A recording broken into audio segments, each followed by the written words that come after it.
Good morning, students. Today is 24th April, Friday, and I welcome you on Lex Loci. Students, आज हम लोग discussion करेंगे current affairs के लिए Indian Express newspaper का। जैसे मैं एवरीडे बेसिस पे आप लोगों को इंडियन एक्सप्रेस मार्क कराता चल रहा हूँ अलग अलग एग्जाम्स के लिए, चाहे वो क्लैट का एग्जाम हो, चाहे वो एपीओ का एग्जाम हो, चाहे जुडिशरी का एग्जाम हो या एलिट जैसे एनएलयू दिल्ली का एग्जाम हो। So keep on marking the newspaper, keep on reading the newspaper, and always remember, students, current affairs बिल्कुल भी टफ नहीं होता। करंट अफेयर्स सिर्फ आप लोगों से सिस्टमैटिक कंसिस्टेंट पढ़ाई मांगता है। अगर आप अच्छे से 6 महीने 12 महीने न्यूज़पेपर को रीड करते रहेंगे और अपने बेसिक नोट्स बनाते रहेंगे, ट्रस्ट मी, आपके लिए क्लैट एलएलबी या आईलेट में पूछे जाने वाली करंट अफेयर्स या for that matter judiciary, UP judiciary जो कि हेवीएस्ट माना जाता है when it comes to current affairs, दोनों बहुत आसान हो जाएंगे। So you do not have to worry about current affairs at all. The only thing that you need to do is follow my series continuously on everyday basis, as well as keep on making the notes on the articles that I ask you to. That's about it. अगर आपने इतना करा, आपके लिए बिल्कुल मुश्किलात नहीं होगी। I am Siddharth Dubey. I am based out of Lucknow City, Uttar Pradesh. आप मुझे रीच आउट कर सकते हो 7706893121। I repeat 7706893121। This is my contact number. आप मुझे WhatsApp कर सकते हो, आप मुझे कॉल कर सकते हो। Whether you are preparing for exams like CLAT, LLB or ALET, which are relevant for students after class 12th, they take this for law school, national universities, or you are taking an exam which is judiciary or APO for that matter. In either of the cases आप लोगों के लिए current affairs बहुत relevant है। I stick to Indian Express newspaper on everyday basis. हर रोज हम लोग इंडियन एक्सप्रेस का डिस्कशन करते हैं। Keep on marking this with us. And मैं लखनऊ में लेक्स लोसाई के नाम से आई हैव एन अकेडमी जहाँ पे हम जुडिशरी की भी तैयारी करते हैं और क्लैट की भी तैयारी करते हैं। We have given selection for CLAT LLM on almost all the top law colleges in India, including NLS Bangalore, and judiciary में भी लास्ट यूपी जुडिशरी, उससे पुरानी यूपी जुडिशरी, सब में हमारे स्टूडेंट सेलेक्टेड हैं। I myself have completed my LLB from Delhi University, Faculty of Law, Campus Law Center, and I went on to do my LLM from National Law School, Bangalore. So this is my introduction. Now let's start with Indian Express for the day. चलो भाई, चला जाए, discussion करा जाए। आज क्या क्या चीज़ हमारे लिए रेलेवेंट हो जाती है पेपर में मार्क करने की। सबसे पहली news which is relevant for us, that is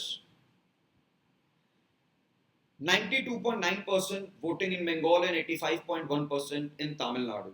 now कल हमारे को देखने को मिलता है 23rd April was the voting day in Tamil Nadu and the first phase of voting day in Bengal। तो बंगाल में दो पार्ट्स में वोटिंग होनी थी, जो कि एक कल हमारे को देखने को मिलती है, 152 सीट्स पे हुई है, एंड तमिलनाडु में तो ओवरऑल ही होनी थी। अब इस बार तमिलनाडु में 85% लोगों ने वोट डाला है और बंगाल में ऑलमोस्ट 93% लोगों ने वोट डाला है, which is a record in itself. इतने ज्यादा वोटिंग बहुत ज्यादा अच्छा माना जाता है। It is a fantastic thing for a democracy अगर इतने लोग वोट डाल रहे हैं। बट इंटरेस्टिंग ये वोटिंग इसलिए है because this is the first time voting has been done after SIR deletions, SIR, special intensive revision, जो मैं ऑलमोस्ट एवरीडे बेसिस पे आप लोगों को न्यूज़पेपर में मार्क करा रहा हूँ। इसको फॉलो करिए। ये कैसे इलेक्टोरल रोल्स में एक नए चेंज लाया गया है, उसमें बहुत सारे नाम कट गए हैं, कुछ नामों को ऐड भी करा गया है। उसके बावजूद विच बेसिकली मीन्स के नए तरीके से पूरी एक वोटर लिस्ट अपडेट करी गई है और उसके बावजूद हम लोग को इतने धमाकेदार वोटिंग देखने को मिलती है, which is definitely a very very positive sign for the vibrant democracy of India.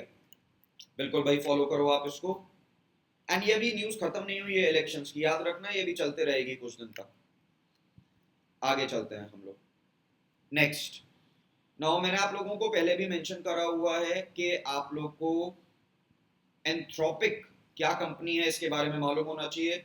Artificial intelligence की दुनिया की one of the biggest companies जो अपकमिंग इस समय नाम चल रहा है, दैट इज एंथ्रोपिक।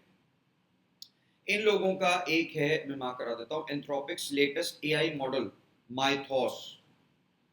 इसको प्लीज मार्क करके रखिए कि इन्होंने AI का कौन सा मॉडल अपना लाया है। जैसे AI की अगर मैं बात करूं, artificial intelligence, it is the most important discussion का मुद्दा आज की डेट में अक्रॉस द वर्ल्ड।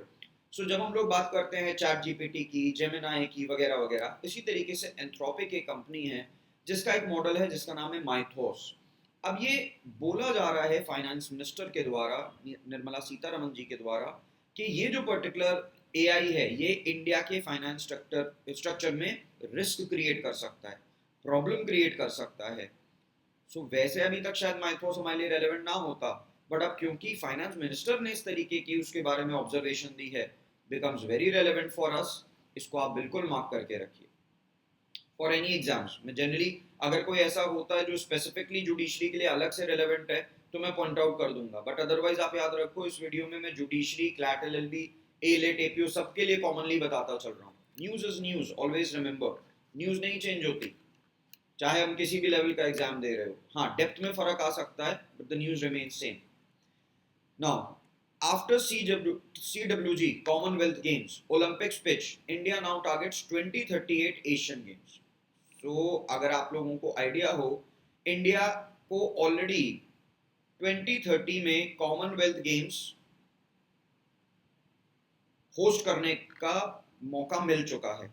हम लोग ओलंपिक जो गेम्स कॉमनवेल्थ होस्ट करने जा रहे हैं, that would be held in the city of Ahmedabad, Gujarat most prominent city. So Ahmedabad में हमको देखने को मिलता है कॉमनवेल्थ गेम होगा 2030 में। इंडिया आज की डेट में 2036 जो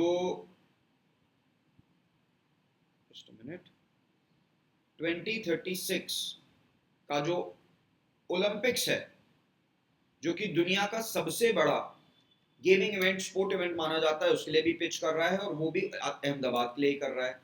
नाउ वी गेट टू सी के एशियाड, जिसको एशियन गेम्स भी कहते हैं, उसके अगले कई जगहों के जहां जहां पे एशियन गेम्स होने हैं वो डिक्लेयर हो चुके हैं, बट 2038 का जो एशियाड है या एशियन गेम्स है उसके लिए फिर इंडिया पिच कर रहा है।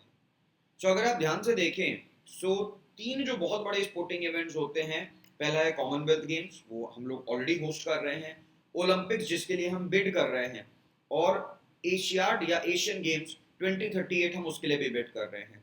सो कहीं ना कहीं this shows that India is trying to come up as a country which can host the best and the biggest of sporting events. So ये तो सारे अगर हमारे को मिलते चले जाते हैं स्पोर्टिंग इवेंट्स, आप लोग के लिए सब कुछ एग्जाम के लिए रेलेवेंट होता चला जाता है। सो प्लीज मार्क करते चलिए, इस न्यूज को फॉलो करते चलिए, डेफिनेटली रेलेवेंट है हमारे लिए। अच्छा, मैं यहाँ पे बिफोर आई गो अहेड मैं ये भी बता दूं, अगर आप जुडिशरी की तैयारी कर रहे हो तो ये ऐसे का भी टॉपिक बन सकता है, whether India is ready to host Olympics, India and India's Olympic bid 2036, ऐसे आपके एसए के टॉपिक भी बन सकते हैं और मेंस के सवाल भी बन सकते हैं, not for CLAT definitely, but definitely relevant for judiciary exams. चलो भाई आगे चलते हैं। सेकेंड पेज पे there is nothing, it's all continuity, so there is nothing which is very relevant for us जो अलग से हमको पढ़ने की जरूरत हो। नाउ ये एक रेलेवेंट न्यूज हो सकती है, दो I wouldn't say this is a very relevant news, but आप लोग को आइडिया होना चाहिए। Mitigate arsenic and fluoride contamination in ground water, NGT instruct state government. What is NGT? National green tribunal. India की हम सबसे एपेक्स बॉडीज को एक तरीके से कह सकते हैं जो एनवायरमेंट प्रोटेक्शन के लिए, या किस तरीके से इंडिया में एनवायरमेंट प्रोटेक्शन के लॉज बनाए जाए, इसके लिए एक तरीके से काम करती है। सो आप में से जो लोग नहीं जानते हैं जीटी के बारे में, you must definitely no what is NGT. NGT में हमारे को देखने को मिल जा रहा है, नेशनल ग्रीन ट्रिब्यूनल में हमको देखने को मिल जा रहा है कि उन्होंने स्टेट गवर्नमेंट्स को, different states, UP, Bihar, Rajasthan, इनको स्टेट्स की कैटेगरी में जैसे रखते हैं, इन सबको बोला है कि भाई ग्राउंड वाटर मतलब वो पानी जो कि जमीन के सतह के नीचे होता है, this is not the river water, please don't get confuse, जो जमीन के सतह के नीचे होता है उसमें आर्सेनिक और फ्लोराइड जैसे तत्व, जैसे केमिकल्स ना सीप इन कर जाएं, क्योंकि आप लोग को आइडिया होगा कि जमीन पे जो पानी होता है वो धीरे धीरे धीरे मिट्टी में सीप इन करता जाता है और फिर वो ग्राउंड वाटर में मिल जाता है, केमिकल्स अंदर चले जाते हैं। सो अब ये जो इस तरीके के हैं केमिकल्स, ये बहुत ज़्यादा बड़े मेजर हेल्थ हजार्ड्स क्रिएट करते हैं। सो इनको रोका जाए, इसके लिए एनजीटी ने कैटेगोरिकली पॉइंट आउट करा है। आई would suggest go through the article. आगे चलते हैं। उत्तर प्रदेश से रिलेटेड ये कुछ न्यूज़ हैं। यूपी बोर्ड का कल रिजल्ट आ गया, fantastic results, and as always we see लड़कियों का बहुत अच्छा रिजल्ट आया है। यहाँ मैं क्यों लड़कियों का पॉइंट आउट कर रहा हूँ, क्योंकि जनरली लोगों का ये हिंदुस्तान में एक सोच है कि भाई लड़के ज़्यादा अच्छा करियर बनाते हैं, but let me please correct you, girls out perform boys. And ये मैं इंटरेस्टिंग चीज़ बहुत सालों से देखता चला आ रहा हूँ भाई। कोई भी बड़ा आप एग्जाम इंडिया में उठा के रखिए, girls are generally outperforming boys. I do not understand कि क्यों लोगों की सोच है कि लड़के करियर ज़्यादा बेहतर बना ले जाते हैं, लड़के बड़े एग्जाम्स निकाल लेते हैं। नहीं भाई, अब तो सब उलट चल रहा है।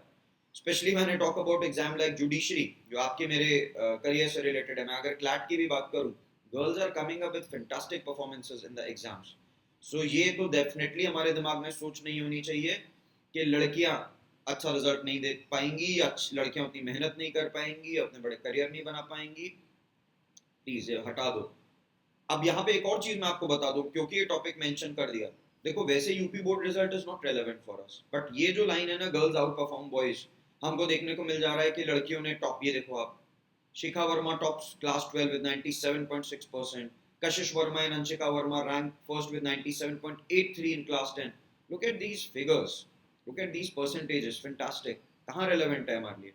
Essay, निबंध, क्लाट के लिए तो नहीं रेलेवेंट है, बट अगर हम जुडिशरी या एपीओ का एग्जाम दे रहे हैं तो वहाँ पे तो डेफिनेटली ऐसे ऐसे और निबंध पूछे जाते हैं ना, जो महिलाओं से रिलेटेड है, विमेन से रिलेटेड है, विमेन इमांसिपेशन। डेफिनेटली साइट करो, कोट करो, इस तरीके की चीजें बताइए कि भाई कितना अच्छे रिजल्ट्स आ रहे हैं। तकरीबन हर बड़े एग्जाम में महिलाएं आज की डेट में बाजी मार रही हैं। सो यूज ये स्टैटिस्टिक्स होते हैं जो अपने लिए रेलेवेंट है, जिनको आप कहीं पे लिख के रख सकते हो। ये मैंने क्लैट के स्टूडेंट्स के लिए नहीं पॉइंट आउट करा, ये आर्टिकल डेफिनेटली है, ये statistics are more relevant for student जो कि जुडिशरी एपीओ का एग्जाम दे रहे हैं। चलिए अब आगे चलते हैं।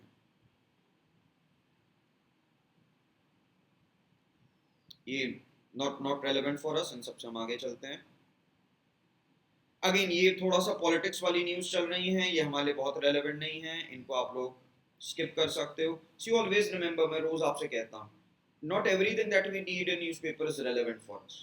Half of it is politics, half of it is crime, local news, not relevant for us. Please skip all this.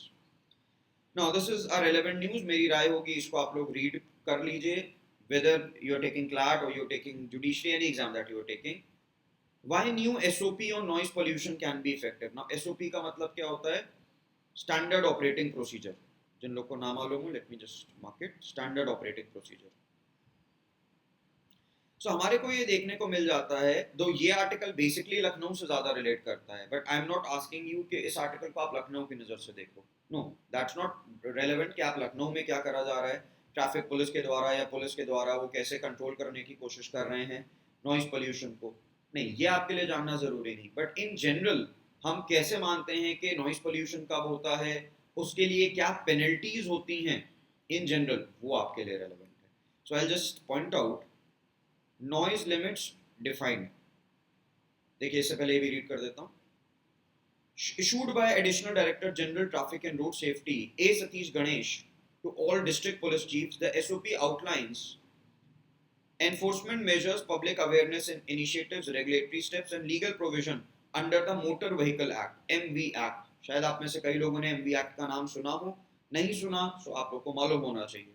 There's a Motor Vehicle Act जिससे हमारे ट्रैफिक, जिससे हम लोग कार जो चलाते हैं उससे रिलेटेड रूल्स, वो सारे की सारी चीज़ें, लॉ वहाँ से हमको देखने को मिलता है। No, what is the noise limit define, ये काम किया आपके लिए। In residential area, the limit is 55 decibel during the day and 45 at night.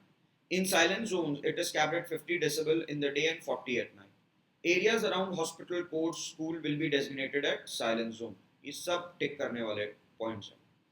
In industrial zone, the limit is 75 decibel and day at the daytime and 70 at night.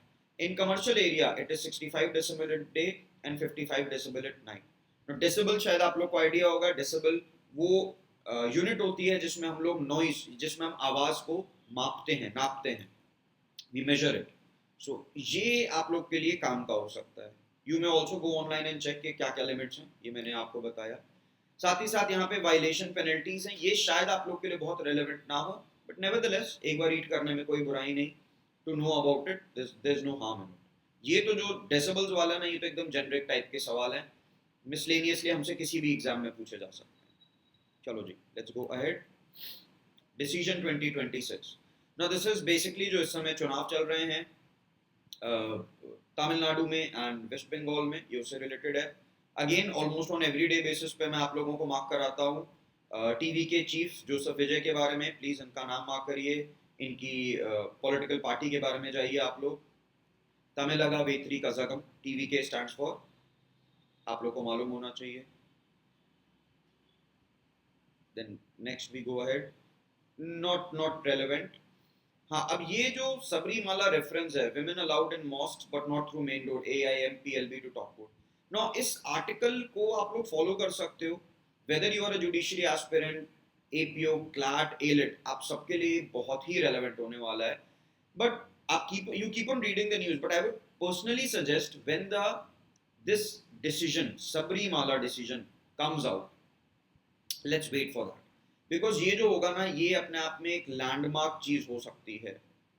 ये हमको एक बहुत काम का टॉपिक के बारे में बता सकता है। बट क्योंकि अभी तक ये फाइनली नहीं आया है या इस पे अभी डिस्कशन चल रहे हैं, सबरीमाला, आप में से जिन लोग को आइडिया हो, सबरीमाला एक मंदिर है केरला में, उसके दर्शनों से रिलेटेड हम ये बात कर रहे हैं। I would suggest wait for some other days, some more days, बहुत काम का हो सकता है ये हमारे लिए। आगे चलते हैं। Any of these news relevant for us? No, I would say no.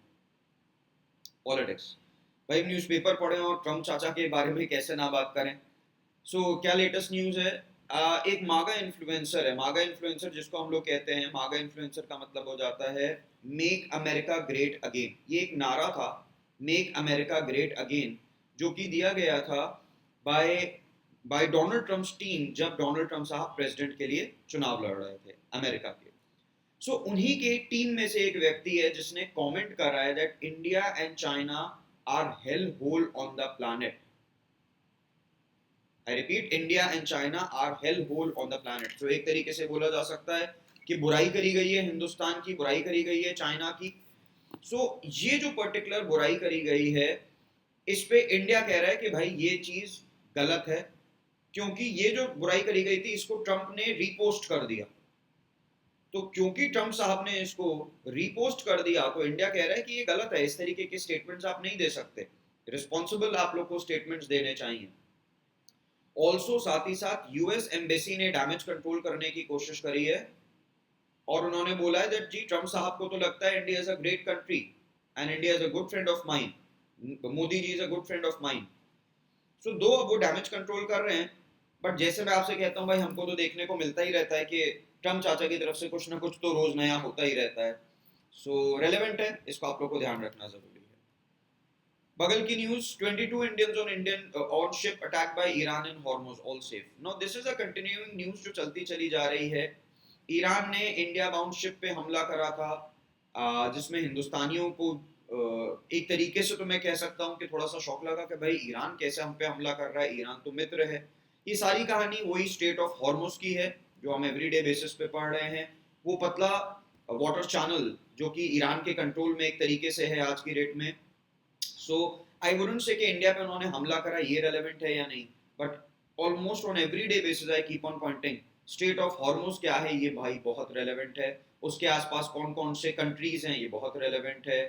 Please keep on making notes on the same, relevant for अस। आगे चलते हैं, next news. Now, two news are relevant here. After Germany, now France waves off transit visa for Indian flyers. Transit visa क्या होता है? जैसे आप ए point से उड़े और आप बी पे रुके और फिर आपको सी पे जाना है। एक्चुअली तो आपको सी पे ही जाना था, बट ए से सी आप डायरेक्टली नहीं जा पा रहे थे, तो बी पे रुकना जरूरी था। पहले क्या होता था, या आज भी ज्यादातर जगहों पे क्या है कि अगर आपको बी पे उतरना है तो आपको एक ट्रांजिट वीजा कुछ टाइम के लिए लेना पड़ता है। ट्रांजिट इज एक जगह से बीच में क्रॉस करने के लिए, you're transiting from that, you're moving from one place to another. ये कभी कभी थोड़ा सा टायरसम हो जाता था कि भाई हमें तो सी जाना है, बस सी जगह का वीजा मिल जाए तो हम ए से सी चले जाए, मतलब इंडिया से सी चले जाए। बट हमको जाना बी के थ्रू है, तो प्रॉब्लम ये है कि सी का भी वीजा लो और बी का भी visa low, becomes a टायरसम process. इसके लिए हमने देखा कि पहले तो जर्मनी ने बोला कि नहीं, अगर आपका कोई भी नागरिक हमारे पास से गुजर रहा है, हम एग्जेम्प्ट कर देंगे, उनको ट्रांजिट वीजा नहीं चाहिए। ऑब्वियसली टर्म्स एंड कंडीशंस होती हैं हर कंट्री की. Now we see the same thing has been done by France as well. Relevant for us, tick करने के लिए काम का हो जाता है कि भाई कौन से यूरोपियन बड़े देश हैं जो इस तरीके की एक तरीके से मदद इंडिया को कर रहे हैं. Please follow this. Next, China in mind India and Japan move to deep in defence ties. तो हमको देखने को मिलता है कि इंडिया और जापान दोनों कहीं ना कहीं चाइना से थोड़े से वैरी रहते हैं because of China's movements, China's antics, China's the acts that China indulge into many times. So हम लोग देख रहे हैं कि India Japan special strategic and global partnership, please mark this, India Japan special strategic and global partnership, ये defence के लिए, security के लिए इंडिया और जापान साथ में आए हैं और उन्होंने ये नाम दिया अपनी पार्टनरशिप को. इसको आप लोग को मार्क करके रखना है कि क्या नाम है. ऐसे बहुत सारे ग्रुपिंग्स इंटरनेशनली चलते रहते हैं. जैसे इंडिया और जापान का आप लोग ने क्वाड के नाम सुन रखा होगा, मतलब क्वाड में इंडिया और जापान दोनों आ जाते हैं. सो हम अपने डिफेंस टाइज इसलिए कर रहे हैं बिकॉज इंडिया और Japan have been good friends for decades now. So क्योंकि दोनों को दुश्मनी नहीं है चाइना से, पर दोनों को चाइना की एक्ट से थोड़ा सा डर है. सो भाई अगर आपको डर है कि कोई देश कुछ गलत कर सकता है, why not secure yourself. So that is what India and Japan are doing, coming together and making things strong for each other. So हम डिफेंस टाइज कर रहे हैं. Give it a read, it is relevant for us. चलिए आगे चलते हैं. Next news is, you can just mark, general Manoj Naravane ji की book का नाम है the curious and the classified. The curious and the classified. So बस नाम बुक का आपके लिए रेलेवेंट है. बाकी मैं नहीं कहूंगा कि कुछ भी पढ़ो, कुछ भी जानो, नहीं. क्यों, कई बार क्या होता है, बहुत फेमस जो बुक्स होती हैं या कभी किसी बुक पे अगर मान लीजिए कोई कभी कोई कंट्रोवर्सी हो जाती है तो वो बुक्स जनरली एग्जाम में पूछ ली जाती हैं. अब क्योंकि मनोज नरवणे जी एक बड़े फेमस आर्म फोर्सेस का हिस्सा रहे हैं, हिंदुस्तान में एक फेमस व्यक्ति रहे हैं, सो उनके द्वारा अगर लिखी हुई कोई किताब है, becomes relevant for us. The nation, not relevant. This news is not relevant. अब जिन लोग को ना याद हो, मैंने 2 दिन पहले एंटी सेक्रिलेज लॉ के बारे में जो कि पंजाब में पास हुआ है उसके बारे में आप लोगों को मार्क कराया था. मैंने आप लोग को स्पेसिफिकली कहा था उसको आपको याद रखना जरूरी है. It's very very important. नाम मैं बता दूं, फिर से रिपीट कर दूं, जागत जोत श्री गुरु ग्रंथ साहिब सत्कार amendment act. Please remember the name of this law. ये लॉ क्यों रेलेवेंट है? सैक्रिलेज क्या होता है? जब आप किसी धर्म की, भगवान की, किसी पुस्तक की जो कि धार्मिक पुस्तक होती है, किसी गुरु जी की, आप उनके सम्मान में चोट पहुंचाते हैं, आप कुछ गलत कहते हैं, कुछ गलत करते हैं. किताब है तो आपने किताब फाड़ दी, आग लगा दी, मतलब आप कुछ नेगेटिव करने की कोशिश कर रहे हैं, तो ये सब सैक्रिलेज की कैटेगरी में आता है. तो पंजाब में पूरा का पूरा कानून और स्ट्रिंजेंट या सबसे स्ट्रिंजेंट कानून मैं कह सकता हूँ बनाया गया है, जिसमें आपको बहुत बड़ी सजा दी जाएगी अगर आप इस तरीके की कोई भी गलती करेंगे. जो टर्म यूज करा गया है बेअदबी, बेअदबी बेइज्जती आम भाषा में अगर मैं बोलूँ तो. So relevant for you, please mark करके रखो. डेफिनेटली डेफिनेटली पूछा जा सकता है हमारे से. एक्ट का नाम, स्टेट का नाम, दो चीजें काम की है. Next we come to the editorial page. भाई एडिटोरियल पेज में I would suggest please read this. India Goldilocks movement is over, macro situation still worsen. This is now basically India की इकोनॉमी पे आर्टिकल है ये. Very relevant for CLAT students to understand the tone. जैसे मैं हमेशा editorial page में आपको एक या दो आर्टिकल रोज मार्क कराता हूँ कि आपको कौन से पढ़ने चाहिए to understand the, to comprehend that particular article, to understand कि क्या वो criticize कर रहे हैं, what are the different views on that particular article. So CLAT A lit वालों के लिए तो definitely I would say very relevant. When it comes to judiciary and APO students, उनके भी काम का हो सकता है, but more for essay purposes. essay purposes याद रखो कि essay ऑलमोस्ट हर जुडिशरी एपीओ में हमारे लिए रेलेवेंट हो जाता है, जुडिशरी में तो डेफिनेटली हो जाता है. सो पहले से अगर हम लोग चीज़ें तैयार रखेंगे इट विल बिकम ईजियर. सो अगर मैं बोलूँ कि ये आर्टिकल क्लैट और जुडिशरी दोनों के लिए रेलेवेंट है, बिल्कुल रेलेवेंट है. क्लैट वालों को इसमें इंग्लिश कॉम्प्रीहेंड करना सीखना है. जुडिशरी वालों को फैक्ट्स पिक करने हैं, स्टैटिस्टिक्स पिक करने हैं और एसए में कैसे यूटिलाइज करें. This is what you need to learn. चलिए आगे चलते हैं. Not very relevant news, not very relevant news. Now ideas page पे I would suggest डेफिनेटली ये आर्टिकल तो बहुत काम का है आपके लिए। Reservation will give us greater voice, we belong, let our performance peak. So ये बेसिकली दोनों महिलाओं के द्वारा लिखे हुए आर्टिकल हैं, और ये किस टॉपिक पे रिलेट करते हैं? दिस इज विमेन रिजर्वेशन, जो आज की डेट में एक इंडिया में एक डिस्कशन का मुद्दा बना है। याद रखो, विमेन रिजर्वेशन ऑलरेडी 2023 से एक कानून के रूप में आ चुका है, लागू नहीं हुआ है, but it is already in place. But आज की डेट में क्योंकि डिस्कशन चल रहा है कि क्या विमेन रिजर्वेशन होना चाहिए नहीं होना चाहिए, फिर से डिस्कशन क्यों स्टार्ट हो गया? बिकॉज ऑफ द 131 जो अमेंडमेंट अभी एक्ट आया था, अमेंडमेंट बिल सॉरी आया था। सो उससे रिलेटेड ये रेलेवेंट हो जाता है। You must have an idea of both the sides, क्या रिजर्वेशन सपोर्ट होना चाहिए या रिजर्वेशन नहीं सपोर्ट होना चाहिए। Very relevant both for CLAT as well as judiciary exam. मतलब आप किसी भी लेवल पे दे रहे हो, लॉ स्कूल के लिए दे रहे हो या लॉ स्कूल के बाद जे के एग्जाम के लिए दे रहे हो, दोनों तरीके से। एक जगह पे एसए में काम का है, एक जगह में to get an idea of the comprehension, दोनों तरीके से very relevant for us. Then again south must confront the inequalities within. Now ये जो नॉर्थ इंडिया और साउथ इंडिया की जो डिवाइड का कई बार बात चलती है ना, पॉपुलेशन को लेके, लैंग्वेज को लेके, अब ये महिला रिजर्वेशन से रिलेटेड डीलिमिटेशन जो मुद्दा एक उठा दिया गया, ये उससे रिलेटेड आर्टिकल है। सो यहाँ पे बेसिकली बोला जा रहा है कि साउथ की और नॉर्थ का जो इशू है वो एक अलग बात है, बट साउथ में जो अपने इश्यूज हैं इंटरनली, उनको भी कैसे हैंडल करना है, how do we work out those particular issues, ये उससे रिलेटेड आर्टिकल है। This is more relevant for CLAT students. I wouldn't say that this is very relevant for judiciary students. अगर जुडिशरी के लिए बोलूंगा तो अगेन एसए, अगर कोई नॉर्थ साउथ या इंडिया से रिलेटेड कोई एसए आता है वहां में भी रेलेवेंट हो जाएगी। अदरवाइज क्लैट के लिए ज्यादा रेलेवेंट है for comprehension purposes. Next, world page, we are on everyday basis following this. चाहें तो आप इसको रीड कर सकते हैं। नाउ यहाँ पे बस एक नाम आप लोग ऐड ऑन कर सकते हैं। वैसे तो हम लोग बार बार बात करते हैं डोनाल्ड ट्रंप की, नेतन्याहू जो इसराइल के हेड हैं, डोनाल्ड ट्रंप जो कि अमेरिका के हेड हैं, मसूद पेजिशकियान जी जो कि ईरान के हेड हैं। अगर ये नेम्स आप लोग को नहीं मालूम है, you must make a list of these names. Newspaper में रोज ये नाम आते रहते हैं ऑलमोस्ट। देन इसी लिस्ट में एक नाम आप ऐड कर सकते हैं, रजा पहलवी। नो, जो लोग नहीं जानते Reza Pahlavi, this person is Reza Pahlavi. Reza Pahlavi कौन है? रजा पहलवी जो पहले शाह ऑफ ईरान हुआ करते थे 1979 तक। Shah of Iran is king of Iran जो हुआ करते थे 1979 तक। जिन लोगों को नहीं आइडिया मैं बता दूं, 1979 में सत्ता परिवर्तन हुआ था इन ईरान, उससे पहले वहां पे राजा हुआ करते थे। तो उनके जो पुत्र हैं वो हैं Reza Pahlavi. So if we give him a term, वो ये एक तरीके से प्रिंस ऑफ ईरान हो जाते अगर वही सिस्टम चल रहा होता, और मे बी आज किंग ऑफ ईरान हो जाते अगर वही सिस्टम चल रहा होता। सो ये एग्जाइल में है बहुत सालों से, and he wants to return to Iran, and he says that he wants to again take back the reign of Iran. मतलब भाई इनके पिताजी को हटा दिया गया था, अब ये कहते हैं कि मेरे को आके वापस सत्ता मुझे दी जाए तो मैं सब कुछ ठीक कर दूंगा ईरान में। सो इनका नाम तो डेफिनेटली अपने लिए रेलेवेंट हो जाता है, टिक करने में, क्लैट में, जुडिशरी, एपीओ कहीं पे भी रेलेवेंट है। सो इनके नाम को आप लोग लिख सकते हो अपने पास। Do not go into the depth of it. Okay, okay.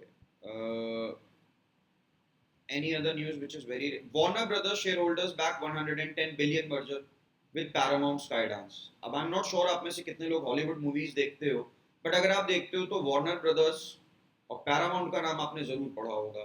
बहुत बहुत फेमस मूवीज हम लोग को देखने को मिलती हैं, वार्नर ब्रदर्स के द्वारा प्रोड्यूस हुई, पैरामाउंट के द्वारा हुई। अब ये दो जो बहुत बड़े प्रोडक्शन हाउसेज हैं हॉलीवुड के, या आई वुड से इंटरनेशनली, इन दोनों के मर्जर की बात हो रही है। Merger is coming together and forming a single entity, एक single company. Mergers and acquisitions internationally या इंडिया में भी आज की डेट में लॉ की फील्ड का एक बहुत बड़ा फील्ड मानी जाती है। सो मेंस में, जुडिशरी में काम का नहीं, क्लैट में बहुत डेप्थ में काम का नहीं, जस्ट नो द नेम्स। और अभी ये मर्जर हुआ भी नहीं है, फुल फ्लेजेड कंप्लीट नहीं हुआ है अभी। जब ये कंप्लीट हो जाएगा तो ये हमारे डेफिनेटली बड़ा रेलेवेंट हो जाएगा। चलिए आगे चलते हैं। इकोनॉमी पेज पे, इकोनॉमी में RBI state of economy article, ये अपने लिए रेलेवेंट है। रिजर्व बैंक ऑफ इंडिया क्या कह रहा है? Prolong conflict to hit energy cost, disturb trade flow and financial market. ऐसा कल भी मैंने आप लोग को मार्क कराया था एक आर्टिकल, जिसमें हमको देखने को मिल जा रहा है कि एक आरबीआई के द्वारा रिपोर्ट आई है, स्टेट ऑफ इकोनॉमी, एक आर्टिकल आया है जिसमें बोला जा रहा है कि जो कंटिन्यूसली कॉन्फ्लिक्ट चल रहा है, कहाँ कॉन्फ्लिक्ट, यूएस इसराइल ईरान वाला, वैसे तो रशिया यूक्रेन में भी कॉन्फ्लिक्ट है, कंटिन्यूसली वॉर चल रही है, ट्रेड पे जो इम्पैक्ट आ रहा है, एनर्जी प्राइसेस मतलब पेट्रोलियम और नेचुरल गैस पे जो इम्पैक्ट आ रहा है, मार्केट्स पे जो इम्पैक्ट आ रहा है, इस सब के बारे में कमेंट हो रहा है या बोला जा रहा है बाय दिस पर्टिकुलर आर्टिकल। सो अगर मैं ओवरऑल बोलूं क्या ये इंडिया के इकोनॉमी के लिए अच्छा है, definitely not good for the economy. Inflation इससे बढ़ेगा, हम लोग एक और दिन पढ़ रहे थे स्टैगफ्लेशन इससे रिलेटेड हो सकता है। Yes, India fundamentally economy wise strong country माना जाता है, हमारी फंडामेंटली स्ट्रॉन्ग है इकोनॉमी, बट चाहे आप जितने भी स्ट्रॉन्ग क्यों ना हो, अगर कंटिन्यूसली बाहर से आप पे चोट पहुंचती रहे फॉर सम और दी अदर इंटरनेशनल रीजन, तो इम्पैक्ट तो आता ही आता है। So yes, definitely a good article, you must read it. आगे चलते हैं। नाउ स्पेसएक्स, आप में से जिन लोग को आइडिया हो, स्पेसएक्स एलॉन मस्क जी की ओन्ड कंपनी है, जो कि दुनिया के सबसे रईस व्यक्ति हैं। इसी तरीके से ओपन एआई की हम बात करते हैं, जो कि एआई के लिए बड़ी फेमस है, और अगर इसको मैं सैम अल्टमैन जी से रिलेट करते हैं। एंथ्रोपिक का नाम मैं आज ही आप लोगों से ले रहा था अभी पेपर पे। ये सारी की सारी जो कंपनियां हैं, ये आज की डेट में माना जा रहा है कि ये आईपीओ निकालेंगी कुछ दिनों में। अभी ये प्राइवेट कंपनियां, आईपीओ क्या होता है, इनिशियल पब्लिक ऑफर। तो अगर मैं आम भाषा में आपसे बोलूं भाई क्या होता है, आप में से कई लोगों को शायद ना आइडिया हो।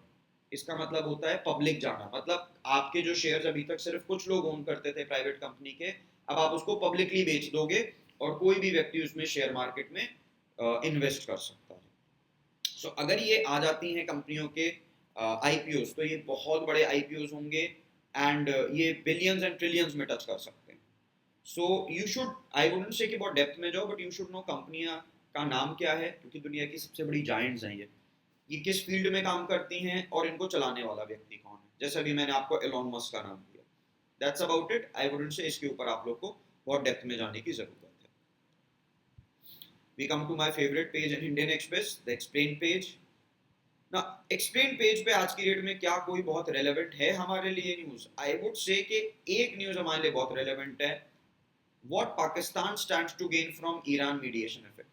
तो अगर आपने देखा हो तो आज की डेट में ईरान यूएस में जो मीडिएशन है, मैं कल भी आपको परसों भी बता रहा था, वो पाकिस्तान कर रहा है। सो बेसिकली ईरान और यूएस के जो डिफरेंसेस हैं, जिसकी वजह से लड़ाई हुई, इसराइल के और यूएस की और ईरान के जो डिफरेंसेस है, जो लड़ाई हुई, इसके लिए पाकिस्तान आज की डेट में कोशिश कर रहा है कि ये पर्टिकुलर प्रॉब्लम सॉल्व हो जाए, ये युद्ध रुक जाए। नॉट, पहली बात तो क्या पाकिस्तान इतना ताकतवर है कि वो यूएस जैसे देश को समझा पाएगा और ईरान जैसे देश को समझा पाएगा? बट क्योंकि Pakistan is on decently talking terms with both the countries, so it is trying कि मैं इस पर्टिकुलर प्रॉब्लम को रुकवा दूं। So this article basically talks कि आखिर ऐसा क्यों कर रहा है पाकिस्तान, एंड ऑल्सो पाकिस्तान को क्या फायदा होगा या क्या नुकसान होगा, क्या इससे इंडिया पे कोई इम्पैक्ट आएगा। सो ये भी आप रीड कर सकते हैं। भाई पाकिस्तान, लॉजिकली सोचो, अगर पाकिस्तान इतनी बड़ी मध्यस्थता करवा देता है, मीडिएट करा देता है, तो पाकिस्तान की इंटरनेशनली वैल्यू तो बढ़ेगी बात की। इंडिया वेरास चाहता है कि पाकिस्तान जो इंडिया के साथ टेररिज्म करता रहता है, इंडिया को डिस्टर्ब करता रहता है, उस चीज की वजह से हम पाकिस्तान को आइसोलेट करें डिप्लोमेटिकली। सो वो करना थोड़ा सा मुश्किल होगा अगर पाकिस्तान अगर ये युद्ध रुकवाता है। क्यों? Because people will take Pakistan more seriously. So obviously international politics में हमेशा हर चीज के दो पहलू होते हैं। Read this article, interesting article, relevant, judiciary, CLAT, any exam that you are taking, you must read this article. Next, बाकी आप लोग चाहो तो स्किप कर सकते हो। And with this we are coming towards the end of today's newspaper discussion. IPL, जैसे मैं आप लोग को बार बार कहता हूं, अभी आईपीएल हमें नहीं फॉलो करना है। वी फॉलो आईपीएल ओनली जब वो एकदम एंड पे पहुंच जाएगा, ठीक है? सो अभी के लिए मैं आज के इंडियन एक्सप्रेस के डिस्कशन को स्टूडेंट रोकता हूं। आप लोगों से I will meet again tomorrow. Reach out to me just in case if you want to prepare for CLAT, you want to prepare for judiciary. I am Lucknow based educator. Lucknow में मेरी पूरी academy है lakes loci के नाम से। You may search on Instagram as well as YouTube पे channels हैं। and I've given you my number. I'll again repeat it: 77068 93121. And also, if you have any query जो कि आप comment box में करना चाहें YouTube पे, feel free to do that. All the best. Bye bye. Take care. Have a nice day, students.